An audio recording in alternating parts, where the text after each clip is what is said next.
I'm very excited to be here at Northumbria University today, and it's great to see lots of you. So, what do we think about when we think about maths? I think maths is about truth and certainty and unchanging truths, that sort of certainty over time we get through proof. I think that mathematics is about precision and logic and rigor, and I think the maths is about all of those things. But I also think that mathematics is about play and creativity and curiosity. It's about inspiration and frustration. It's about enjoyment. And I think sometimes when we look in a maths textbook, that's not necessarily apparent. We read about Pythagoras' theorem about the sides of a right-angled triangle, and we learn Pythagoras' theorem, which is a fantastic theorem, which has been known to be true for more than 2,000 years, that unchanging certainty. But we don't see the journey that Pythagoras and his colleagues took to finding Pythagoras' theorem, the route of exploration, the adventure that they went on exploring right-angled triangles to reach that theorem. And for me, it's really important that mathematics is done by humans. I'm interested in that process by which we do mathematics. How do we find new truths? How do we explore and come to understand pieces of mathematics? And I think that as people, we can all enjoy mathematics and we can all have those mathematical adventures. I think that as humans, we have an instinct for pattern and for structure. We are curious about patterns. I think that's something that we have as people, and that's very mathematical. So for example, I've got here some scarves that I knitted. I like knitting in my spare time. I made some scarves.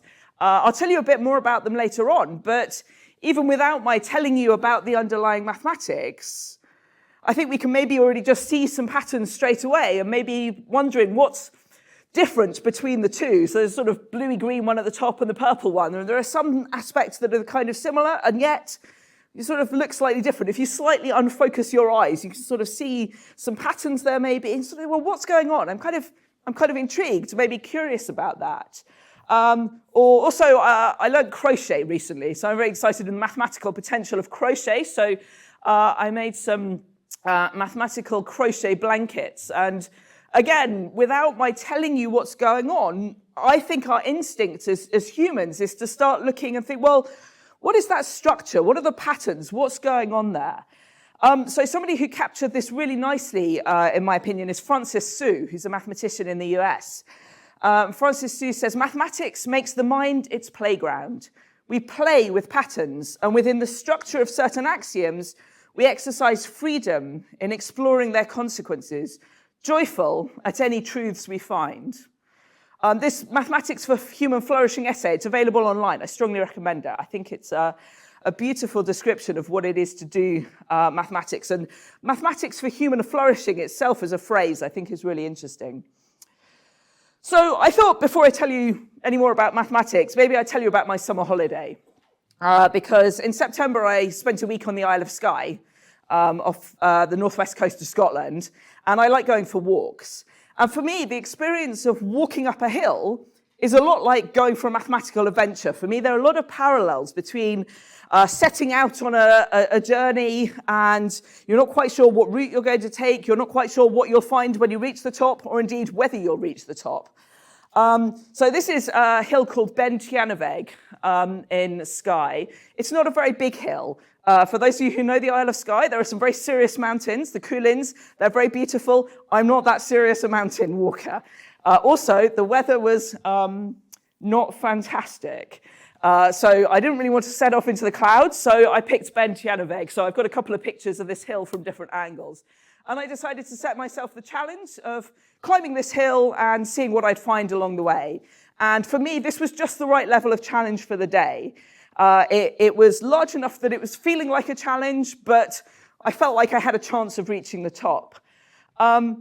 This is a hill that lots of people have climbed before. There are guides online. So before I set out on my walk, I'd looked online, I'd sort of checked out the path. I got my trusty Ordnance Survey map, so I'd looked at the route and all of those kinds of things. So I guess some mathematicians are like mountaineering pioneers. They are the first people to climb Everest or to find a new route up some particular mountain. That's what mathematical research is about. But I think that we can all have mathematical adventures like me climbing Ben Cianovic. It doesn't matter that other people have been up it before. For me, this was my adventure. So I had a map and an online suggestion of a route. What I'd like to do today is to invite you to come on a mathematical adventure with me, and I will be your guide. So what is this mathematical adventure? Well, I have a particular problem in mind, and to do this, I'd really like a volunteer to give me 5 whole numbers between 1 and 30, let's say. So is there somebody who'd like to volunteer to give me 5 whole numbers, please? Yes. 26. Keep going, I want 5 of them. 15. 3. 7. 8. Perfect, thank you so much.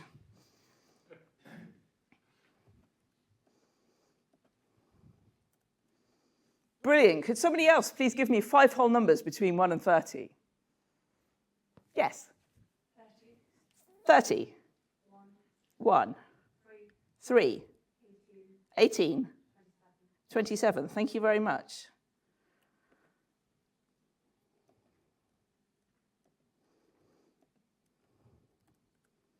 Somebody else, please give me 5 whole numbers between 1 and 30. Yes. 13. 3. 12. 23. And 30. Thank you very much.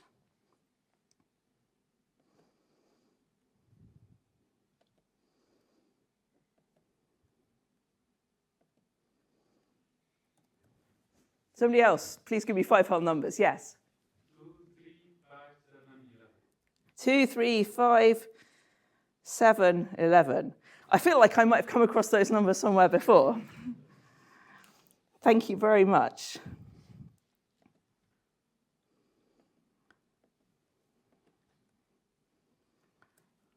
Let's have a couple more examples. Yes. 9. 14. 21.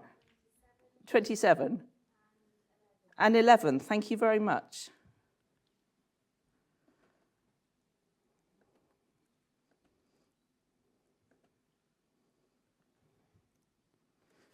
And finally, let's have one more set of 5 whole numbers. Yes, right at the back. 2, 4, 6, 8, 10. You see, mathematicians love patterns. Thank you very much.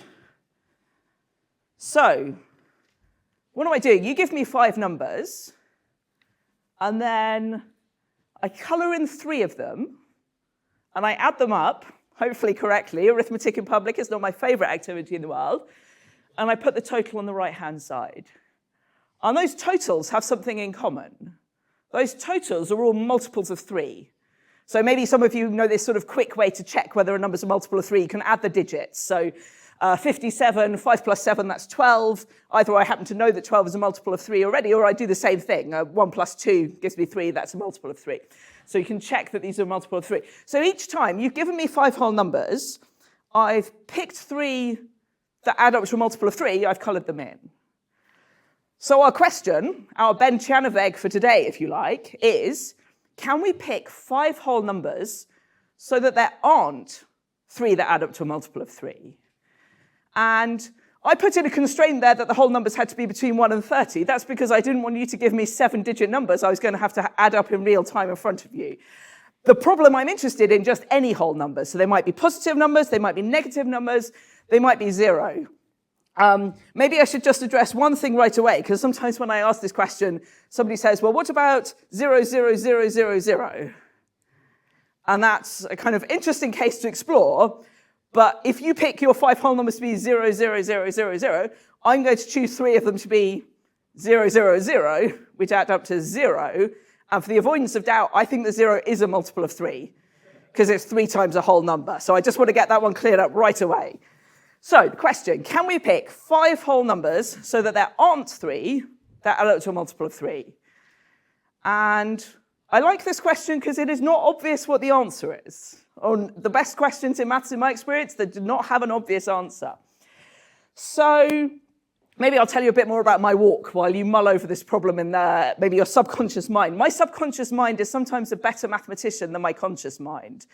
I can go to sleep and wake up in the morning with an idea on a problem, or I'm doing the washing up and looking at the garden and I have an idea on a maths problem. So sometimes subconscious thought is good. So here is my route up Ben Cianovic. Well, actually, you can't really see it. This is where I parked my car. I always think sheep on the beach is a good sign at the start of a walk. So I park my car, and the route goes behind the houses, you can just see there, and then out along the headland, and then you sort of turn up the hill, and you can't see the hill very well from this view. So I'm setting out across the headland, and at this point, actually, I started to wonder whether this was such a good idea at all. In fact, I started to think this might not be a very good idea. Although you can see some blue sky, there was very thick cloud. What you can't tell from the photo is that there was a very strong wind blowing. And where I parked my car was nice and sheltered. And I thought, well, this is lovely. And then I walked out along the headland, and this very strong wind arrived. And what you can't see, but I'd read in the online guide, is that when you start going up the hill here, you end up sort of walking along the edge of a cliff. The ground just drops away to the side, and the wind's blowing this way, and the ground's dropping away this way. And I'm starting to wonder whether this is such a good idea, and thinking, can I really do this? And I don't know about you, but I've definitely had that experience when I look at a maths problem. I've definitely had that experience of looking at this and thinking, I'm not sure I can do this, or even, I'm pretty sure I can't do this. So I'm interested in that. How do you overcome that reaction? I think you need some sort of belief that you might be able to solve a maths problem in order to engage with it. And sometimes that comes from experience. I've seen a problem like this. I've got some ideas of what I can do. Or my friend, my teacher gave me this problem. They know what math skills I have. I can tackle this. But actually, it's an interesting question to think, when a mathematician solves a world-famous unsolved problem, how did they have the bravery to embark on that? Did they set out on that problem thinking, well, maybe I can do this. Maybe I can be the one to reach the top of Everest first. Or maybe I've talked to some mathematicians told me, well, what I was doing was exploring the foothills. I had some ideas. I just wanted to sort of play around and see what I could do with those hills. And then I happened to find this path up to the top, and it got me there. But I'm kind of interested in, where is that role of belief? Just believing I can solve a problem won't solve the problem, certainly. But if I don't feel like I believe it, if I don't believe I might be able to solve the problem, how do I engage with the problem? One source of thinking I've done on this is around the role of mindset. So I'm sure some of you have come across the work of Carol Dweck, who is a psychologist in Stanford. And she and her research team did the initial research and distinguished between what they called a fixed mindset and a growth mindset. So as she says here, a growth mindset is about believing people can develop their abilities. So do I believe that I have a fixed capacity for mathematics, and whatever I do, that's my level in mathematics? Or do I believe that that can change? Somebody else who's worked on this is Joe Bowler, who's a professor of mathematics education at Stanford and has looked at this a lot in the context of mathematics. And Joe Bowler says people with a growth mindset are those who believe that smartness increases with hard work, whereas those with a fixed mindset believe that you can learn things, but you can't change your basic level of intelligence. So my understanding of this is not that if we all work hard enough, we can all win Olympic gold medals, we can all win Fields medals, kind of top prizes in mathematics, that we can all climb Everest. I don't think that's what this is saying, but I think this is saying that if we work hard, we put in the right kind of work, we take on board feedback and we can develop, we can all get better. And the research that people like Carol Dweck and Joe Bowler have done suggests that people with a growth mindset do better than people with a fixed mindset. And I think that makes sense in a mathematical context. If you look at a problem and you think, I'm not sure about this, trying it, having a go, feels like taking a bit of a risk. And if you try a maths problem and you don't solve it, and you have a fixed mindset, you might take that as evidence that your level of mathematical ability wasn't enough for that problem. Whereas if you have a growth mindset and you try a problem and you don't manage to solve it, you can use that as a learning opportunity and say, well, what can I take away from this? And I think that's a really interesting kind of distinction. So I don't think that people are fixed mindset people or growth mindset people. It's not like everybody has one of these labels. I don't think it's even as simple as in the context of mathematics, as opposed to playing the piano or playing football or being an artist or whatever. I don't think it's as simple as I have a growth mindset about maths or a fixed mindset about maths. I think lots of us have a bit of both. But Sometimes when I'm working on something and I'm finding it difficult, I want to kind of just take a moment to think, okay, I want to have a sort of growth attitude towards this. So let's go back to this problem with our 5 whole numbers. So I've got a few more examples here. One of the things I really like about this problem is there's something concrete to try. Sometimes when I look at a maths problem, I think, I don't really have any ideas. Where do I start? One of the things I love about this problem is that we can start by just trying some examples. And the question was, can we find 5 whole numbers so that there aren't 3 that add up to a multiple of 3? Well, we could just test out some more examples. You gave me some numbers. It seemed like we could always find 3 numbers that add up to a multiple of 3. We could just keep testing some numbers and try to get a bit of a feel for what's going on. And one of the things is the way I phrased the problem doesn't tell us what the answer is. So there are sort of 2 possible ways out of this problem. One way out of this problem is, yes, there are 5 numbers so that you can't have 3 that add up to a multiple of 3. Here is an example of such a set of 5 numbers.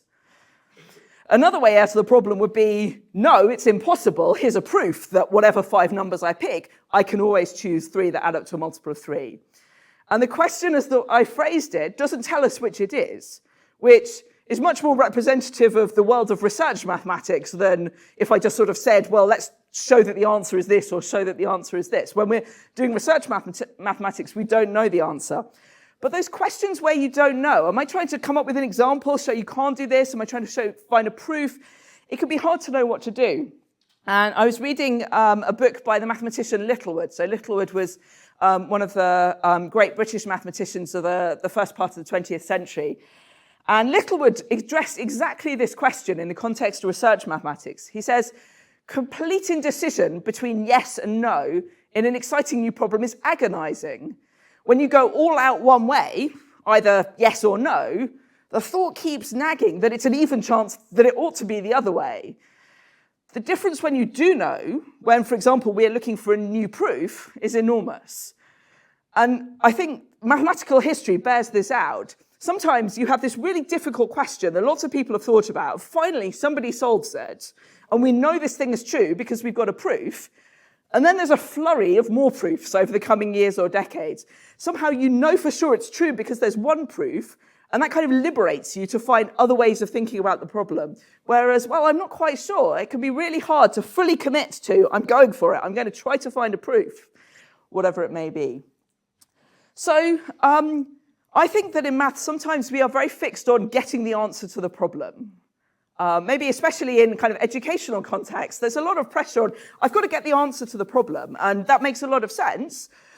But I think that we can lose sight of the process by which we get to the answer. And I think that the process is a really important part of doing mathematics. Maybe I don't get the right answer, or maybe I don't quite reach an answer at all, but maybe I've still learned a whole lot. Maybe I've enjoyed being curious about mathematics. Maybe I've been creative in my approach, making the most of the process, regardless of the outcome. So I guess that feels to me a bit like going for a walk up a hill. The goal is not to be at the top of the hill. If the goal was to be at the top of the hill and I had a whole lot of money, maybe I'd just get somebody with a helicopter to just fly me in and drop me at the top of the hill. But that wouldn't do the job, right? That is not the same as the struggle of trying to climb up the hill and the wind's trying to blow me off the cliff and I'm trying to not to fall off the cliff and I'm trying not to get lost and fall off. And all of those struggles, that's part of the process. And I enjoy the walking up. I think those of us who like hill walking kind of enjoy that. So I thought I'd take a couple of pictures of things I enjoyed as I was walking up the hill. There's an extinct volcano in this one on the island next door. I thought that was an exciting moment. I found a big furry caterpillar. Who doesn't love a big furry caterpillar? I'm enjoying the moment. I don't have a mathematical analogy for a big furry caterpillar. I'm not quite sure how to translate that. So just embracing the process for a moment. You gave me your 5 numbers. I didn't have prior knowledge of what those were. I typed them into my computer, and fairly quickly, I could find 3 that added up to a multiple of 3. That is not because I'm amazing at mental arithmetic. I am not amazing at mental arithmetic. I'm not terrible at it, but I'm not amazing at it. The slow bit of the process was me adding up the 3 numbers, but I hadn't added up all of the other combinations of 3 numbers to find ones that work. So how was I checking those examples quickly? So I want to illustrate this with pictures of bars of chocolate. I like this way of thinking about it. So I've got 3 pictures here. representing 3 types of number. So the picture on the left, without counting the squares, I can tell the remainder when I divide the number of squares by 3. Right? Because their columns are 3. I've got 3 rows. I can see the thing on the left is a multiple of 3. It leaves remainder 0. When I divide by 3, I don't have to count the squares. And the one in the middle leaves remainder 1 when I divide by 3. And the one on the right leaves remainder 2 when I divide by 3. And every type of number in the world is one of these 3 types. And for the purposes of this problem, I don't care how many columns in this bar of chocolate there are. I only care about the remainder. So what I'm doing is I'm taking the numbers you're giving me, and I'm replacing them by 0 or 1 or 2. And I'm looking for patterns within those 0s and 1s and 2s. And that makes the numbers much more manageably small. I can cope with 0s and 1s and 2s. So, for example, if I had these 5 numbers, I've just replaced by 0s, 1s, and 2s, and I've picked out the first 3, and I've got one of each type here. And actually looking at the pictures of bars of chocolate, we can see that if we've got one of each type, we're going to be able to use the remainder 1 square and sort of fill in this gap and make a multiple of 3. That's a really useful strategy. That gives us a way of tackling this problem that feels much more manageable. How many possible combinations of 5 whole numbers are there in the world? Well, like loads. I mean, officially infinitely many. There are a lot of whole numbers in the world. I can't check them all. With this way of thinking, this problem is a manageably kind of small problem now, because I only need to think about 0s and 1s and 2s. There's no point in my writing a million. I'll replace it by a 1. So let's just focus on 0s, 1s, and 2s. This feels like a really good moment. Whichever root of the problem we're trying to go for. So if we're trying to find an example of 5 whole numbers, this gives us a way of kind of focusing in and looking at 0s, 1s, and 2s and just sort of think about that. If we're trying to prove there's no combination of 5 numbers, this might give me a useful way of thinking about it. So I feel like this is a good moment. I feel like we should feel happy with ourselves at this point. Just a cautionary tale, though. So this is the mathematician Julia Robinson. She's a very distinguished mathematician in the US in the 20th century. And somebody, I think an administrator who had to sort of file a report or something, asked her one day to describe her typical week as a mathematician. So Julia Robinson described her typical week like this. Monday, tried to prove theorem. Tuesday, tried to prove theorem. Wednesday, tried to prove theorem. Thursday, tried to prove theorem. Friday, theorem false. Somebody told me once I shouldn't use this quote because it was too depressing. I don't find this quote depressing, and the reason I don't find it depressing is that Julia Robinson was a really very distinguished mathematician. And if somebody as distinguished as Julia Robinson could spend a week trying to prove something that turned out not to be correct, that makes me feel a whole lot better about all the times I've spent in my life trying to prove things that have turned out not to be correct. That is not time wasted. Littlewood said there's this problem of, well, should I try to prove it? The answer's yes or no. And Julia Robinson reminds us that we might spend a week trying to prove the answer's yes, and it turns out the answer's no, or vice versa.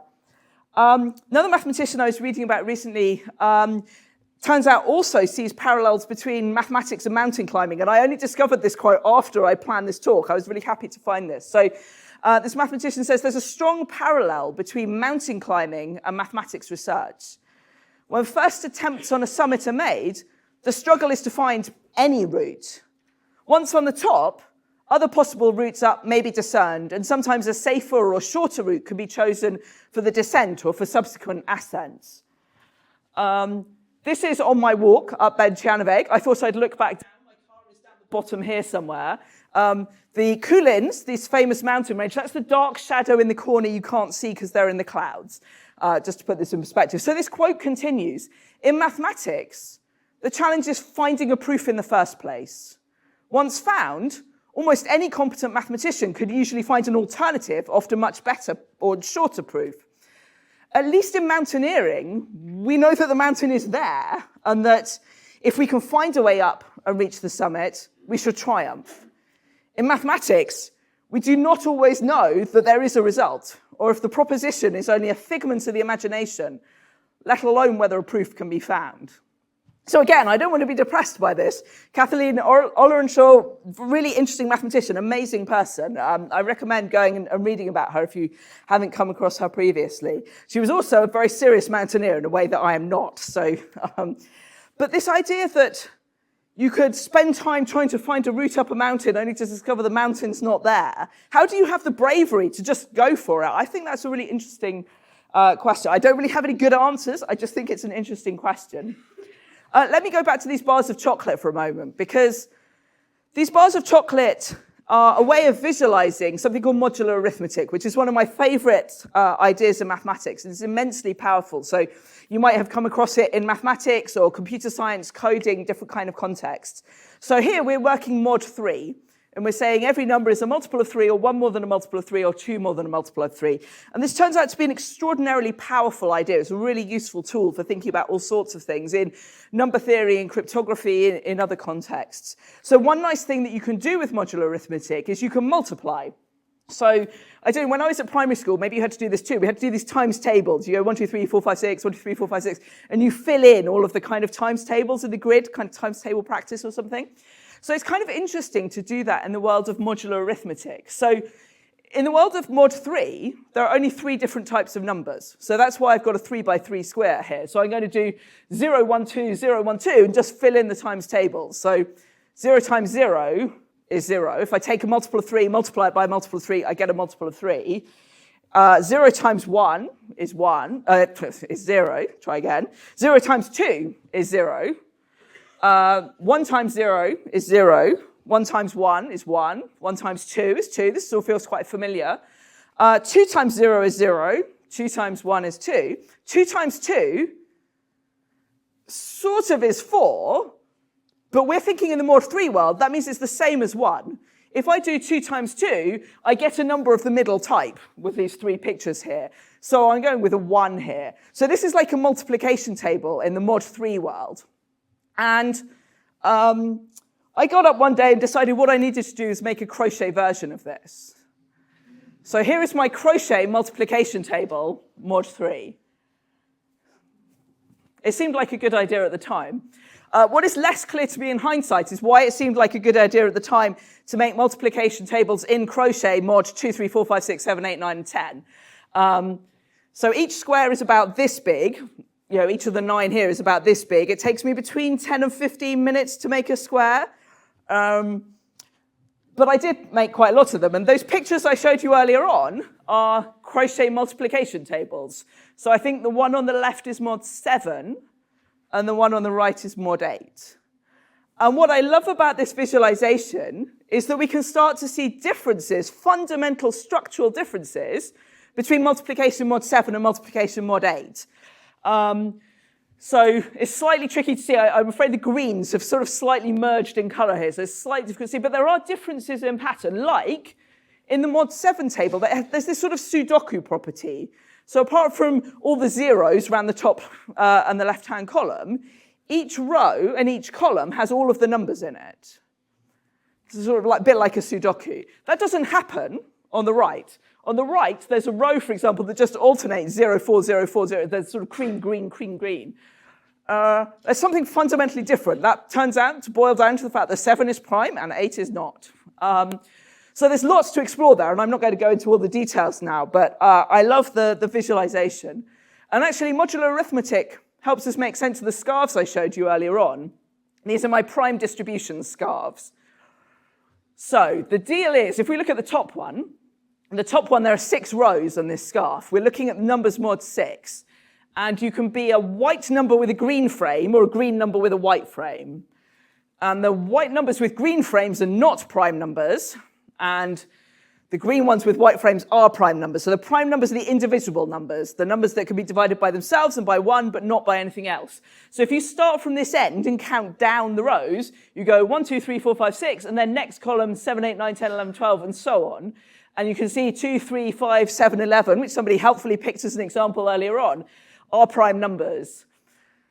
The bottom one, same story, but I've got 7 rows instead of 6. So the purple scarf is working mod 7. The green one, which is blue in real life, is working mod 6. And what I love is that I can start to see differences again. Mod 6, apart from 2 and 3, all the primes are lining up in the top row and the 5th row. What this scarf illustrates is the gorgeous fact that apart from 2 and 3, every prime in the world is 1 more than a multiple of 6 or 1 less than a multiple of 6. What the bottom scarf illustrates is it's a whole lot more complicated mod 7. So in fact, the bottom row, apart from 7, has no primes, because there are no prime multiples of 7 apart from 7, but the primes are kind of scattered throughout. You might see sort of diagonals in the bottom one. I don't know whether you can sort of see these diagonal stripes of primes. Those are, in fact, the same stripes from the mod 6 one, just kind of staggered because we're working mod 7.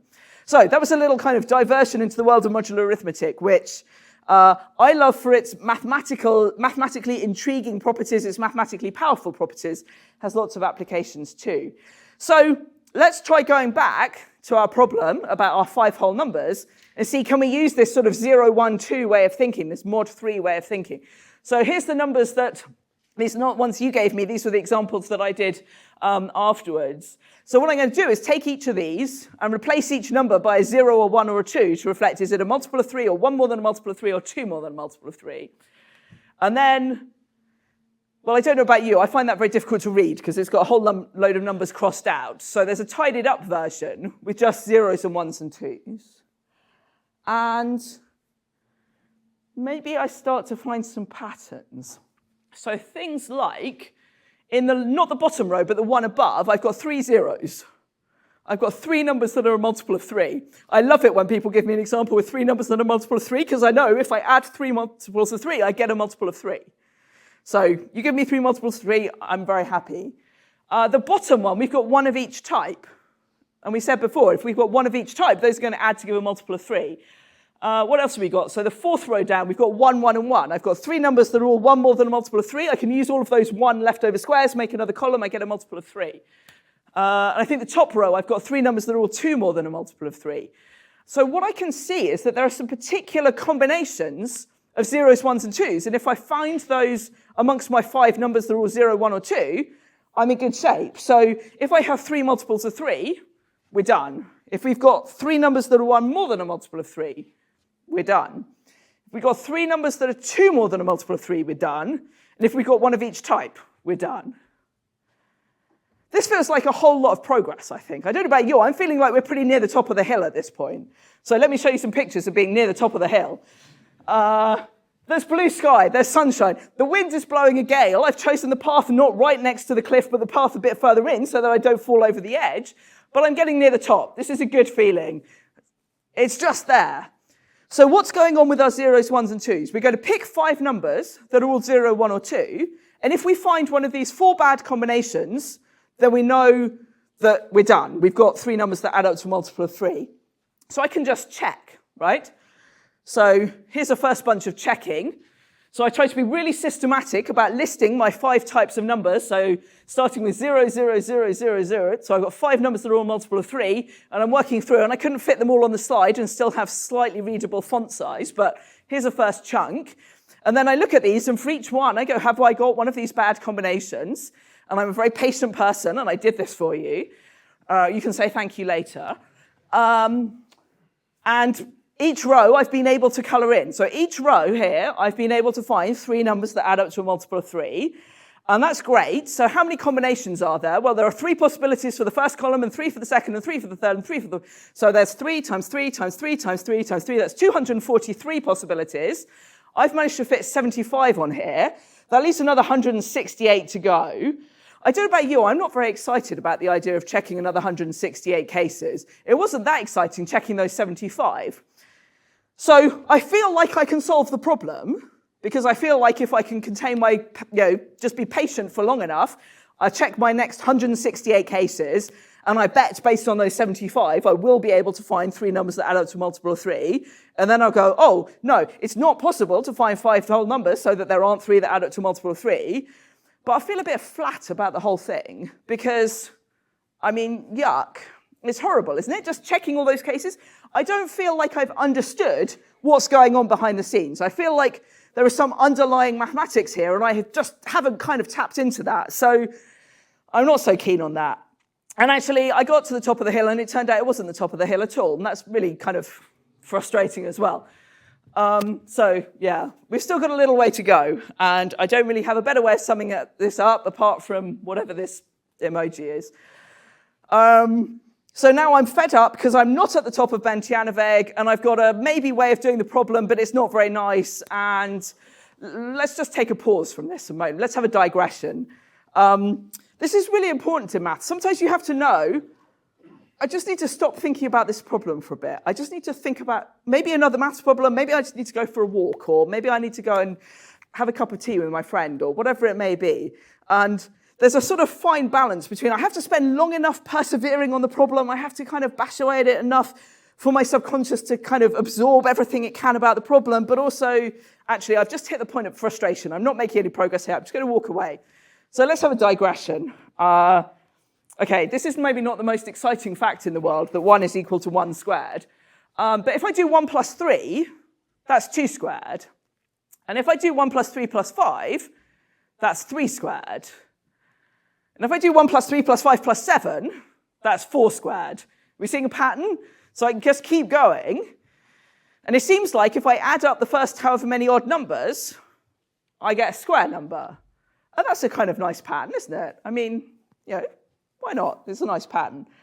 So I think I could go all the way up to 5. This is where I ran out of space on the slide. So 1 plus 3 plus 5 plus 7 plus 9 plus 11 plus 13 plus 15 plus 17 is 9 squared. And at this point, I'm willing to bet that if I do 1 plus 3 plus 5 plus all the way up to 19, I get 10 squared. But I ran out of room on the slide, and I didn't really feel like doing the calculation. So I thought I'd arrange my crochet blankets instead. Because having gone to the trouble of making them, why not? So 1 is this green/blue square in the bottom right-hand corner, because I didn't make a 1 by 1 square. And look, here's 3, the remaining squares in the 2 by 2 square. And then here's 5, which are the squares we can still see in the 3 by 3 square. And here's 7 and 9, 11 and 13 and 15 and 17 and 19. And oh, look, the whole lot adds up to 100. Isn't that lovely? That's not remotely my idea. I'm not sure whether anybody has been silly enough to make it out of crochet blankets before. But I just love this idea for the beauty, for the elegance. I can see why the result is true. And that, for me, is a sign of a really lovely mathematical argument. There are lots of ways of seeing that this is true, and some of them are nicer than other ways. And for me, beauty is an important part of my work as a mathematician. So one person who famously wrote about this was mathematician G.H. Hardy, who, like Littlewood, was one of the leading mathematicians of the first part of the 20th century. In fact, Hardy and Littlewood worked together a lot. There's a very famous collaboration. And Hardy, in his book, wrote, "A mathematician, like a painter or a poet, is a maker of patterns. The mathematician's patterns, like the painters or the poets, must be beautiful. The ideas, like the colors or the words, must fit together in a harmonious way. Beauty is the first test. There is no permanent place in the world for ugly mathematics." That's a pretty controversial statement. I think there's a whole bunch of ugly mathematics that probably does have a permanent place in the world. I think possibly this is a slightly extreme view.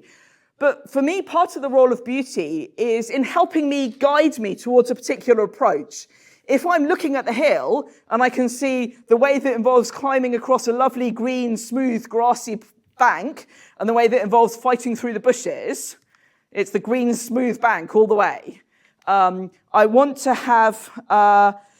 to choose the beautiful route if I can. If I'm working on a problem and I can see different lines of attack, my instinct is to go for the one that I find aesthetically pleasing first. And maybe it doesn't work, and maybe I have to come back and try another tag. Or maybe I find an ugly solution, and then I try to find a nicer one later on, like Kathleen Ollerenshaw said. Somebody finds a proof, maybe you can then find another way. But beauty can be powerful. I think beauty is as subjective in mathematics as it is in art or music or landscapes or cityscapes or wherever else we might find beauty. So I don't think it's the case that because mathematicians don't all agree about what's beautiful, that mathematics doesn't count as beautiful. For me, that sort of feeling of what is beautiful mathematics feels a little bit like what do I think of when I think of a beautiful piece of music or a beautiful landscape. I sometimes worry that we might use beauty to exclude people from mathematics, and it's really important to me that we don't do that. If you look at a piece of mathematics and somebody is telling you it's beautiful and you don't think it's beautiful, that doesn't mean you're not a mathematician. Different people have different tastes. Also, I can't find a piece of mathematics beautiful until I've understood it, and I may spend quite a long time understanding it before I can appreciate the beauty. But I think the beauty is important to mathematics. One of the things about maths, and maybe you've had this experience, is that you work on a problem for a long time and you don't really feel like you're getting anywhere, and you've tried writing out 75 combinations of zeros and ones and twos, and this is not really kind of doing it for you, and you're like, oh, I don't know what to do. Sometimes the answer comes in just one of those moments of, oh, okay, I see what to do now. It's not always like that. Sometimes it's really slow and incremental. Sometimes you have that moment. So the question we were working on, let me just remind you, was, can we pick 5 whole numbers so that there aren't 3 that are up to a multiple of 3? We haven't yet found an example, and we've tried a bunch of examples, and we've systematically checked 75 cases, and it seems like we can't. And the way we were doing this was we were thinking about zeros and ones and twos, so I can think about having 5 numbers that are all 0, 1, or 2, and picking out these bad combinations. If I've got 3 that are a multiple of 3, I have 3 that add up to a multiple of 3, and so on. So if I take 5 numbers that are all 0 or 1 or 2, what might happen? Well, I might have a 0 and a 1 and a 2. I might have all 3 types. And if I have all 3 types, it's game over, because that was one of the bad combinations. So if I've got a 0 and a 1 and a 2, those are going to add up to give me a multiple of 3. We can stop right away. What happens if we don't have a 0 and a 1 and a 2? So I don't have all 3 types represented amongst my 5 numbers. So that means we've got at most 2 types of number. Maybe they're all the same type, maybe they're split between 2 types, but we've got at most 2 types of number. So we've got 5 numbers split between these 2 types, and that means we must have 3 that are the same. If I've got 5 numbers that fall into 2 categories, I must have at least 3 in the same category, and that's the other type of bad combination. So whatever 5 whole numbers we pick, there are always 3 that add up to a multiple of 3. And I don't know about you, but I think that's a really lovely argument. And I think it's a much more lovely argument than let's check 243 cases. So that's one of those moments you think, oh, yes. That satisfaction, when you reach the top of the hill, that's a good feeling. There's a trig point. It was properly the top of the hill. And having climbed to the top of the hill, I wanted to savor the moment. I wanted to take some photos. I was taking these photos on my phone, one-handed, with my other hand hanging onto the trig point because the wind's trying to blow me off the hill. I'm not really into selfies, but I thought I should take a selfie to prove to you that it was me who climbed to the top of the hill, and also to demonstrate that this walk, the wind meant this walk really was more hair-raising than I'd expected. So at this point, I'm thinking, okay, where next? And what I'm thinking is I'm going to climb down this hill very carefully, not being blown off the cliff, and I'm going to get in my car and I'm going to find a nice warm cafe. Where next with our maths problem? Well, we could think about varying it in ways. So mathematicians do this all the time. We solve a problem and then we're like, oh, okay, now I can ask all these other questions. So we could think of the problem we just talked about as take 3 from 5. I pick 5 numbers. Are there 3 that add up to a multiple of 3? So we could think, well, what if we do take 2 from 3? If I pick 3 numbers, are there always 2 that add up to a multiple of 2? That's a really nice question. Or this is me planning my more adventurous climbs in the Coolins when the weather is not covering them in cloud. What could I do take 4 from something? Are there some number of numbers so that if I pick 4, I can pick 4 of them that add up to a multiple of 4? Or, well, actually, I could keep going. I could just kind of keep thinking, well, there's lots to explore here. I have many mountains to climb. We have many mathematical problems to climb. So I don't think that having a mathematical adventure needs to be restricted to people whose job title is researcher in mathematics. I don't think that mathematical adventuring has to mean being the first person to climb Everest or being the first person to reach a particular summit. I think that everybody can enjoy the experience of mathematical adventure, can enjoy the play and the creativity and the curiosity along the way. So I hope that perhaps you might be inspired to tackle your own mathematical adventures. I just want to say thank you to my friends at Enrich for introducing me to this problem, take 3 from 5, and for letting me share it with you today. I love this problem. It's such a beautiful problem. And I also wanted to show you my complete set of crochet blankets, just to give you some more patterns to think about. Thank you very much.